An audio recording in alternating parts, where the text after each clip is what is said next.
આ સત્યાગ્રહ અને દાંડી આ તો અમારા પટેલ અને ગાંધીનું શહેર છે. આમ લાગે શાંત અને સુગમ, પણ આમ જોઈએ તો વિકાસની આંધીનું શહેર છે. જ્યાં સાબરમતી અને સૌરાષ્ટ્રની ગંગા એવી ચંદ્રભાગાને સ્થાન છે, એવા અમદાવાદ માટે આપણને બધાને ખૂબ ખૂબ સન્માન છે. તમને એવું થતું હશે કે કેમ અચાનક અમદાવાદની વાતો કરું છું? માત્ર હું નહીં, આખું વિશ્વ, સમગ્ર દુનિયા અમદાવાદની વાતો કરી રહી છે. મિત્રો, અમદાવાદ 2030 કોમનવેલ્થ ગેમ્સનું યજમાન બનવા જઈ રહ્યું છે અને આ ખૂબ જ મોટા ન્યૂઝ અમદાવાદીઓ માટે છે, ઘણા બધા કારણોથી. Ahmedabad is here as the host of the 2030 Commonwealth Games.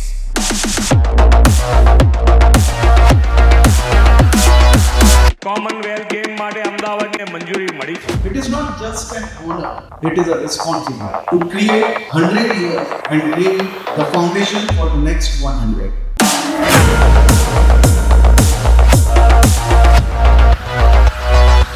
Ahmedabad પૂરા એશિયાનું સ્પોર્ટ્સનું સેન્ટર બને એ પ્રકારની વ્યવસ્થા થઈ રહી છે. મિત્રો,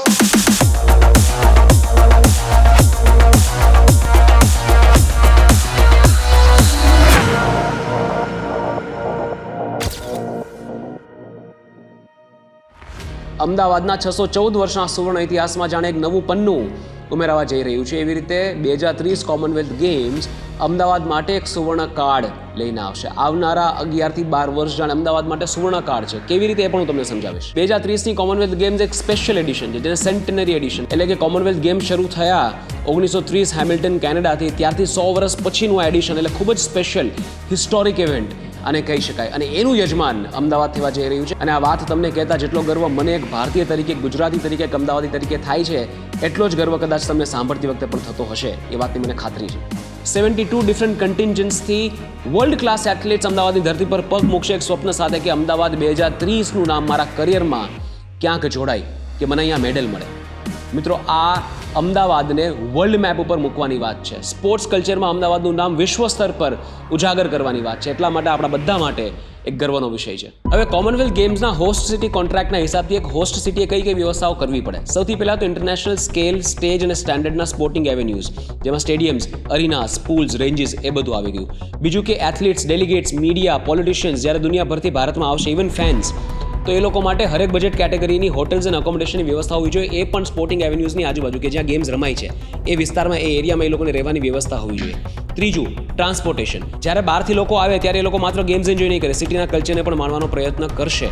અને એટલા માટે સમગ્ર સિટીમાં ખૂબ જ મેચ્યોર અને વેલ ઇક્વિપ્ડ ઇન્ફ્રાસ્ટ્રક્ચર હોવું જોઈએ. અને વિધિન ધ સ્પોર્ટ્સ એન્ક્લેવ ઇન્ફ્રાસ્ટ્રક્ચર એટલું સોલિડ હોવું જોઈએ કે એક જગ્યાએથી બીજી જગ્યાએ જવા માટે બિલકુલ તકલીફ ન પડે. ઇન્ટરનેશનલ લેવલનું મેચ્યોર્ડ ઇન્ફ્રાસ્ટ્રક્ચર આપણે ડેવલપ કરવું પડે. સિક્યુરિટી આર્કિટેક્ચર કદાચ સૌથી મહત્વની વાત. જ્યારે દુનિયાભરના લોકો ભારતમાં આવશે ત્યારે અલગ અલગ સિક્યુરિટી એજન્સીઝ ઇન્વોલ્વ થાય. International police, local police, intelligence, disaster management, આ બધી અલગ અલગ એજન્સીઝ એક સાથે કોર્ડિનેટેડ એફર્ટ્સમાં કામ કરી શકે એ માટેની વ્યવસ્થા કરવી પડે. ચોથું, digital infrastructure, timing, scoring system, broadcasting, international broadcasting. દુનિયાભરની અલગ અલગ ચેનલો આ સ્પોર્ટિંગ ઇવેન્ટ્સનું લાઈવ પ્રસારણ કરશે, તો એની માટેની વ્યવસ્થા હોસ્ટ સિટી એટલે કે આ વખતે અમદાવાદે કરીને આપવી પડશે. તો આ જરૂરિયાત છે. હવે આપણી પાસે આમાંથી શું છે? અમદાવાદ કેટલું રેડી છે?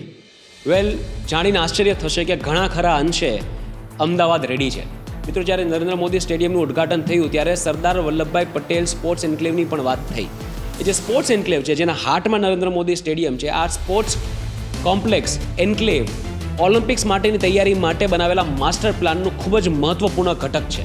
આ જ તૈયારીઓની જો વધારે થોડી ડિટેલમાં વાત કરીએ તો એ જ સ્પોર્ટ્સ એન્ક્લેવમાં 15,000ની સિટિંગ કેપેસિટીવાળો એક મલ્ટીપર્પઝ ઇન્ડોર અરીના છે, 12,000ની સિટિંગ કેપેસિટીવાળો એક એક્વાટિક્સ અરેના છે, એથ્લીટ્સને રહેવા માટે હાઉસિંગ એની પણ વ્યવસ્થા એમાં કરવામાં આવી છે. ટેમ્પરરી વેન્યુઝની વાત કરીએ તો 10,000ની સિટિંગ કેપેસિટીવાળો એક વોલીબોલ અરીના છે, 6,000ની સિટિંગ કેપેસિટીવાળો એક બાસ્કેટબોલ અરીના છે, અર્બન સ્પોર્ટ્સ અને ક્લાઇમ્બિંગ અરીના પણ બનાવવામાં આવ્યા છે. અને આ હરેક અરેનામાં મિનિમમ 3,000 લોકો બેસી શકે એટલી સિટિંગ કેપેસિટી એલોકેટ કરવામાં આવી છે. અને મિત્રો, આ ખૂબ જ કેલ્ક્યુલેટેડ અને કોર્ડિનેટેડ પ્લાન છે ભારતને ઓલિમ્પિક્સ 2036 માટે રેડી કરવા માટે અને અમદાવાદને ઇન્ટરનેશનલ સ્ટેજ પર સ્પોર્ટ્સ હબ ઓફ ઇન્ડિયા તરીકે એસ્ટાબ્લિશ કરવા માટે. અને આનું પ્લાનિંગ ઘણા સમય પહેલાં શરૂ થઈ ગયું. એવી જ રીતે એક બીજું સ્પોર્ટ્સ કોમ્પ્લેક્સ, વીર સાવરકર સ્પોર્ટ્સ કોમ્પ્લેક્સ, જે ભારતનું સૌથી મોટું મલ્ટી સ્પોર્ટ હબ બનવા જઈ રહ્યું છે, એની પણ વ્યવસ્થા અમદાવાદમાં થઈ ગઈ છે. અને એવું જ ત્રીજું મલ્ટી સ્પોર્ટ હબ અમદાવાદમાં બનવા જઈ રહ્યું છે કરાઈ ખાતે ગુજરાત પોલીસ એકેડમીની બાજુમાં, જ્યાં 50,000 કરતાં પણ વધારે લોકો બેસીને નિહાળી શકે એટલું ભવ્ય એથ્લેટિક્સ અરીના બનવા જઈ રહ્યું છે.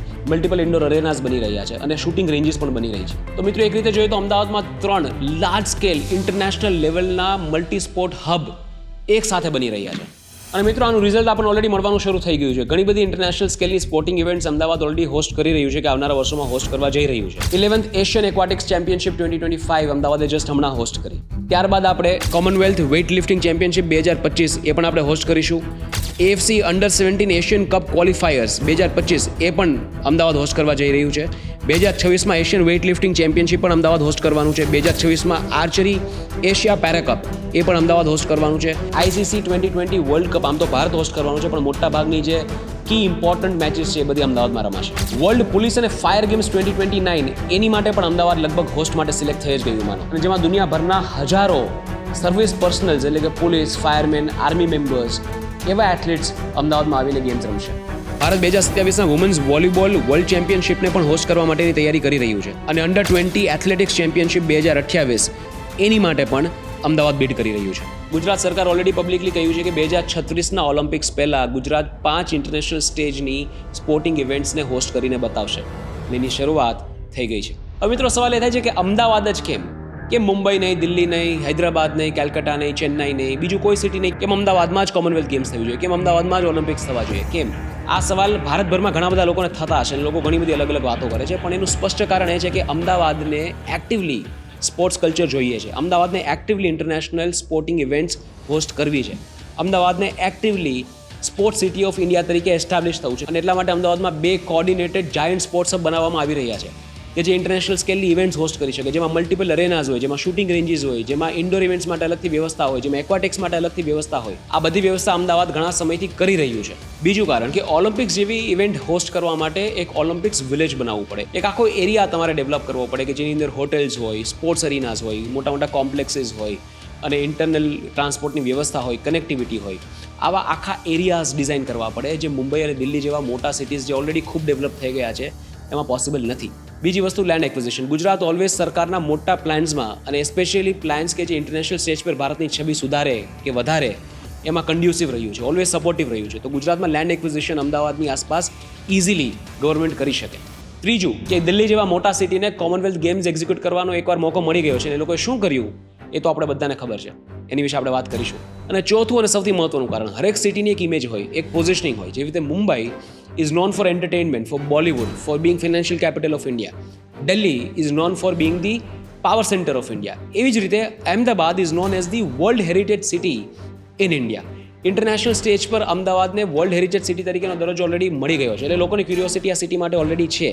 અને જો એ જ city sporting hub of India તરીકે એસ્ટાબ્લિશ થાય, એના કારણે લોકો વધારે આકર્ષાય, અને દરેક દેશની એક જવાબદારી બને છે કે અલગ અલગ સિટીઝને ઇન્ટરનેશનલ લેવલ પર ધીરે ધીરે એસ્ટાબ્લિશ કરતા જાય. અને એટલા માટે જો Ahmedabad sports city of India કે હેરિટેજ સિટી ઓફ ઇન્ડિયા તરીકે ઇન્ટરનેશનલ સ્ટેજ પર એસ્ટાબ્લિશ થતું હોય, તો એમાં સમગ્ર ભારતમાં કોઈને પ્રોબ્લેમ કે વાંધો ન હોવો જોઈએ, કારણ કે અંતે તો એક ભારતનું જ શહેર છે, અને દરેક ભારતીયે આનો ગર્વ લેવો જોઈએ. અને બીજો એક મહત્વનો મુદ્દો એ છે કે ક્યાં સુધી આપણે મોટા સિટી તરીકે માત્ર મુંબઈ, દિલ્હી, બેંગ્લોર, હૈદરાબાદની જ વાતો કરીશું. હવે સમય આવી ગયો છે કે અમદાવાદનો પણ સમાવેશ એ જ વાક્યમાં થાય જેમાં મુંબઈ, દિલ્હી, હૈદરાબાદ, બેંગ્લોરનો ઉલ્લેખ થતો હોય. અમદાવાદનો પણ ઉલ્લેખ ભારતના ટોપ સિટીઝ તરીકે બધી જગ્યાએ થવો જોઈએ. હવે સમય આવી ગયો છે. હવે આપણે વાત કરીએ કે આનાથી અમદાવાદને ફાયદો શું થશે, વિકાસ શું થશે. સૌથી પહેલાં તો ફિઝિકલ ઇન્ફ્રાસ્ટ્રક્ચર. આટલા મોટા જાયન્ટ સ્કેલના સ્પોર્ટ્સ એન્ક્લેવ અમદાવાદમાં બની રહ્યા છે, જેમાં કન્સ્ટ્રક્શનમાં ઘણા બધા લોકોને રોજગાર મળશે. બીજું કે આ સ્પોર્ટ્સ એન્ક્લેવ્સને કારણે આજુબાજુમાં ઘણી બધી ફેસિલિટીઝનો વિકાસ કરવો પડે, જેવી રીતે હોટેલ્સ, અકોમોડેશન, કનેક્ટિવિટી, રોડ, રસ્તા, બસ કનેક્ટિવિટી, મેટ્રો કનેક્ટિવિટી. અને આ બધું થાય ત્યારે રેસિડેન્શિયલ અને કમર્શિયલ રિયલ એસ્ટેટનો પણ વિકાસ થાય. એક એસ્ટિમેટના હિસાબથી માત્ર કોમનવેલ્થ ગેમ્સના ઇન્ફ્રાસ્ટ્રક્ચરના વિકાસમાં જ 30,000 લોકોને 2030 સુધી સતત એમ્પ્લોયમેન્ટ મળ્યા કરશે. બીજો વિકાસનો મુદ્દો એ છે કે જે સિટીઝમાં international sporting events like Commonwealth Games અને ઓલિમ્પિક્સ આવે, એ સિટીમાં રિયલ એસ્ટેટના ભાવ ખૂબ જ ઝડપથી વધવા લાગે, એટલે રિયલ એસ્ટેટ ઇન્ડસ્ટ્રીનો પણ ગ્રોથ મેસિવ થશે. ત્રીજું, ઇન્ટરનેશનલી અમદાવાદની નોંધ લેવા માંડી. ઇન્ટરનેશનલ ઇન્વેસ્ટમેન્ટ હાઉસીસ અમદાવાદ તરફ નજર કરશે. જે સિટીઝમાં કોમનવેલ્થ ગેમ્સ અને ઓલિમ્પિક્સ ઓર્ગેનાઇઝ થયા છે, એ બધા સિટીમાં દુનિયાભરથી ખૂબ જ મોટા પાયે બહારનું ઇન્વેસ્ટમેન્ટ આવે છે. તો હવે અમદાવાદનો પણ એ સમય આવી ગયો છે કે બહારથી અમદાવાદમાં ઇન્વેસ્ટમેન્ટ આવે, અને આ ફાયદો એ સિટી કે રાજ્યને લોંગ ટર્મ સુધી મળતો રહે છે. 2022માં જ્યારે બર્મિંગહામમાં કોમનવેલ્થ ગેમ્સ યોજાઈ હતી, ત્યારે બર્મિંગહામમાં 1.2 બિલિયન પાઉન્ડ એટલે કે આશરે 12,000 કરોડ જેટલું ઇન્વેસ્ટમેન્ટ આવેલું, અને વાત ત્યાં અટકતી નથી.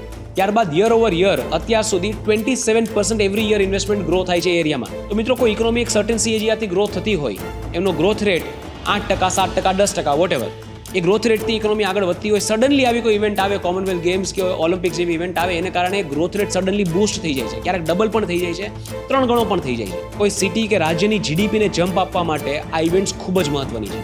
આના કારણે મિત્રો અમદાવાદમાં એક સ્પોર્ટ્સ ઇકોનોમી બનતી અને રમતી થશે. ઘણા બધા કોચિંગ સેન્ટર્સ બનશે, ઘણા નાના સ્પોર્ટ્સ કોમ્પ્લેક્સ બનશે, સમગ્ર ભારત અને વિશ્વમાંથી પણ સ્પોર્ટિંગ ટેલેન્ટ ભારતમાં આવશે, સ્પોર્ટ્સને લગતી બ્રાન્ડ્સ આવશે, ઇવેન્ટ મેનેજમેન્ટ કંપનીઝ એસ્ટાબ્લિશ થશે. ઘણી બધી અલગ અલગ સ્પોર્ટ્સને રિલેટેડ એક્ટિવિટીઝ અમદાવાદમાં સડનલી તમને થતી જોવા મળશે અને એના કારણે એક નવી ઇન્ડસ્ટ્રીનો ઉદય થશે. અને સૌથી મોટો ફાયદો અમદાવાદીઓને પ્રત્યક્ષ રૂપે એ છે કે આપણું ટ્રાન્સપોર્ટ છે કમ્પ્લીટલી ટ્રાન્સફોર્મ થઈ જશે. અમદાવાદનો ખૂણો એકબીજા સાથે કનેક્ટેડ થઈ જશે. પબ્લિક ટ્રાન્સપોર્ટ ડેવલપ થશે, ઇન્ટરનેશનલ લેવલનું થશે, ક્વોલિટી સુધરશે, મેટ્રો BRTS અમદાવાદના ખૂણા સુધી પહોંચતી થશે. એક નવું ટર્મિનલ અમદાવાદના એરપોર્ટમાં એડ થવાની વાતો ચાલે છે. અને આ બધું જે ઇન્ફ્રાસ્ટ્રક્ચર બનશે એ ઇન્ટરનેશનલ સ્કેલ અને સ્ટાન્ડર્ડનું બનશે, કારણ કે આપણે ભારતનું પ્રતિનિધિત્વ કરવાનું છે. એટલે એનો ફાયદો અમદાવાદને હંમેશ માટે મળતો રહેશે. મિત્રો, બાર્સેલોનામાં 1992માં ઓલિમ્પિક્સ યોજાઈ હતી. એ પહેલાં બાર્સેલોના માત્ર એક મેડિટેરેનિયન પોર્ટ તરીકે જાણીતું હતું ટ્રેડ માટે. અત્યારે ટુરિઝમ હબ બની ગયું છે. દરેક વ્યક્તિનું એક સપનું હોય કે યુરોપમાં જઈને મારે બાર્સેલોનામાં પાર્ટી કરવી છે. એ કેવી રીતે થયું? ઓલિમ્પિક્સને કારણે બાર્સેલોના વર્લ્ડ મેપ પર મુકાઈ ગયું. એવી જ રીતે ટોક્યો ઓલિમ્પિક્સ 1964 જાપાન માટે એક ટ્રાન્સફોર્મેટિવ ઘટના હતી. જાપાનની સમગ્ર ઇકોનોમી માટે એક માઇલસ્ટોન, એક ટર્નિંગ પોઈન્ટ હતો. એના વિશે હું ડિટેલમાં આ વિડીયોમાં નહીં કહી શકું, કારણ કે એની માટે એક અલગથી વિડીયો જોઈએ. પણ એના વિશે તમારે ખરેખર વાંચવું જોઈએ કે એક ઓલિમ્પિક્સ ગેમ આવવાથી જાપાનની ઇકોનોમી કેવી રીતે ટ્રાન્સફોર્મ થઈ 1964 પછી. એના વિશે ખરેખર વાંચવું જોઈએ. હવે થોડી વાત આપણે વર્લ્ડ ઓર્ડર અને પાવર શિફ્ટની પણ કરીએ. મિત્રો, ઘણા બધા ડેવલપ્ડ કન્ટ્રીઝ અત્યારે કેપેબલ નથી કે કોમનવેલ્થ ગેમ્સ અને ઓલિમ્પિક્સ જેવી મોટી સ્પોર્ટિંગ ઇવેન્ટ્સ ઓર્ગેનાઇઝ કરી શકે. એ લોકોના ખર્ચાઓ એટલા બધા વધી જાય છે અને કેલ્ક્યુલેશન એટલા બધા આઉટ ઓફ કંટ્રોલ થઈ જાય છે કે ઇવેન્ટ્સમાંથી પૈસા કમાવાને બદલે પૈસા ગુમાવીને બેસે છે. અને એટલા માટે ઘણી બધી વિકસિત ઇકોનોમીઝ આ બધી ગેમ્સથી થોડી દૂરી રાખે છે કે અમે ઓર્ગેનાઇઝ ન કરીએ તો વધારે સારું, કારણ કે એ લોકો કરી શકતા નથી. કરવી બધાને હોય, પણ જો કરવામાં પૈસા જતા હોય કે આવડતું ન હોય કે કોસ્ટ કંટ્રોલ ન થતો હોય તો આ પ્રકારની ઇવેન્ટ્સ ઓર્ગેનાઇઝ ન કરી શકો. ભારત દુનિયાભરમાં ફ્રુગલ ઇનોવેશન માટે જાણીતું છે. આપણા સ્પેસ પ્રોજેક્ટ્સ નાસા જેવી ઇન્ટરનેશનલ સંસ્થાઓના 1/10 બજેટમાં આપણે કરીને બતાવીએ છીએ, એમના કરતાં વધારે સક્સેસફુલી. એવું જ કંઈ આપણે આ વખતે કરીને બતાવવાનું છે કોમનવેલ્થ ગેમ્સમાં અને ત્યાર પછી ઓલિમ્પિક્સમાં. અને મિત્રો, આ તો ધંધાની વાત છે અને ગુજરાતની વાત છે અને અમદાવાદની વાત છે. અને જ્યારે ધંધો આવે ત્યારે ગુજરાતી પાછા ના પડે. આપણે ફરી પાછું વર્લ્ડને શીખવવાનું છે કે ધંધો કેવી રીતે થાય, આ ગેમ્સમાંથી પૈસા કેવી રીતે બને, પોતાનો વિકાસ કેવી રીતે થાય. એટલે આ માત્ર અમદાવાદ માટે નહીં, કોમનવેલ્થ ગેમ્સ માટે પણ ખૂબ જ મોટી ઘટના છે. This Commonwealth games will be transformative for the event it self. માત્ર આપણી માટે નહીં, આ ઇવેન્ટ કોમનવેલ્થ ગેમ્સ માટે પણ એક જીવનદાન છે. એમ માની લો, જ્યારે દુનિયાભરના વિકસિત દેશો એવું કહીને બેસી ગયા છે કે અમે નહીં કરી શકીએ, ત્યારે ભારત કહે છે કે અમે કરીશું, અમે કરીને બતાવીશું અને તમને શીખવાડીશું કે આ કેવી રીતે કરાય. અને મિત્રો, આ એક મોકો છે ઇન્ડિયાની છબી ઇન્ટરનેશનલ સ્ટેજ પર સુધારવા માટે. કોમનવેલ્થ ગેમ્સ દિલ્હી 2010 એ માત્ર ભારત નહીં, કોમનવેલ્થ ગેમ્સના ઇતિહાસમાં પણ એક ધબ્બો હતો. The કોસ્ટલીએસ્ટ games ever. 70,000 કરોડનું આશરે કૌભાંડ થયું હતું. ઘણા બધા કોન્ટ્રાક્ટ્સ પોતાની જ કંપનીને લોકોએ આપી દીધા હતા. ઘણી બધી ફેસિલિટીઝ કમ્પ્લીટ કરી જ નહોતી. ક્વોલિટી સબ સ્ટાન્ડર્ડ હતી. ઇન્ટરનેશનલ સ્ટેજ પર ભારતની ઇજ્જતનો એવો ફજેતો થયો હતો કે ઘણા બધા મીડિયા આઉટલેટ્સે એવું કહ્યું હતું કે this is India's shame. Commonwealth Games નહીં, common woes games, games in chaos, આવી હેડલાઇન્સ દુનિયાભરના ન્યૂઝપેપર્સમાં ત્યારે જોવા મળી હતી. મિત્રો, આપણા એથ્લીટ્સ વર્લ્ડ ક્લાસ હતા, આપણો જુસ્સો વર્લ્ડ ક્લાસ હતો, પૈસા પણ આપણે એટલા જ લગાવેલા, પણ આપણા પોલિટિશિયન્સ એ સમયના ભ્રષ્ટાચારમાં વર્લ્ડ ક્લાસ હતા. અને એટલા માટે આપણને મળેલી એક સુવર્ણ તક, પહેલી વાર કોમનવેલ્થ ગેમ્સ જેવી મોટી ઇવેન્ટ ભારતમાં ઓર્ગેનાઇઝ થઈ હતી અને આપણે સમગ્ર દુનિયાને છડે ચોકે કહી દીધું કે અમે ભ્રષ્ટ કન્ટ્રી છીએ. આપણે દુનિયાભરને બતાવી દીધું કે તમે અમને એક અવસર પણ આપશો તો અમે અવસરનો માત્ર અમારા ખિસ્સા ભરવા માટે ઉપયોગ કરશું, દેશ વિશે બિલકુલ નહીં વિચારીએ.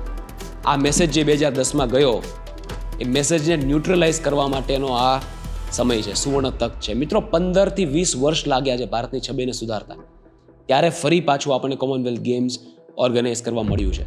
તો આ એક સુવર્ણ તક કહેવાય ભારતને, અમદાવાદને ઇન્ટરનેશનલ મેપ પર મૂકવા માટે અને છબી સુધારવા માટે અને છબી વધારવા માટે પણ.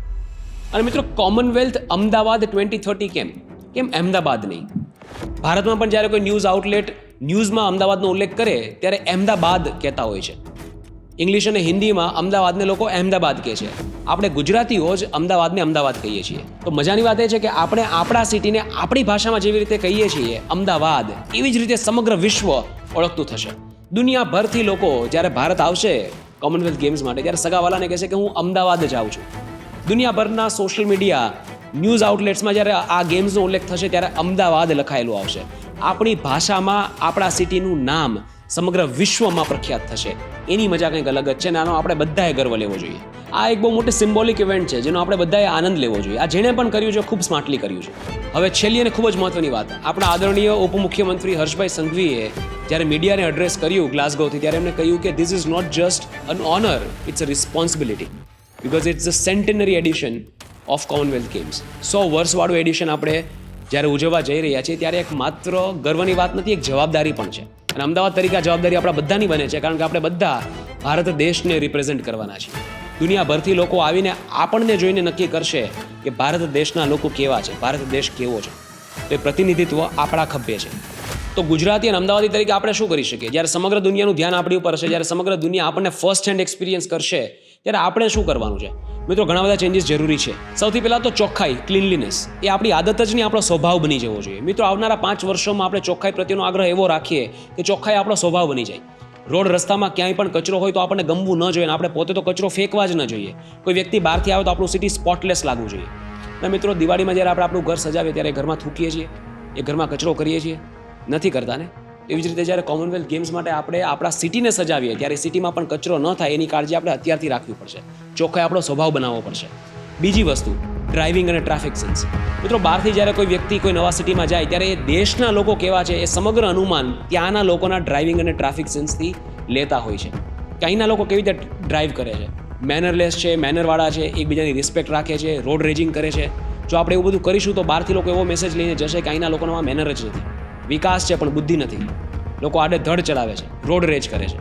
મિત્રો, એ મેસેજ ન જાય એનું આપણે ખાસ ધ્યાન રાખવાનું છે. એટલે ડ્રાઇવિંગ સેન્સ અત્યારથી સુધારવાની આપણે શરૂઆત કરવી પડશે. અને ત્રીજી અને સૌથી મહત્વની વાત, અતિથિ દેવો ભવ. મિત્રો, બહારથી આવેલા લોકો આપણા માટે ભગવાન સમાન છે એવું આપણા શાસ્ત્રો કહે છે, અતિથિ દેવો ભવ.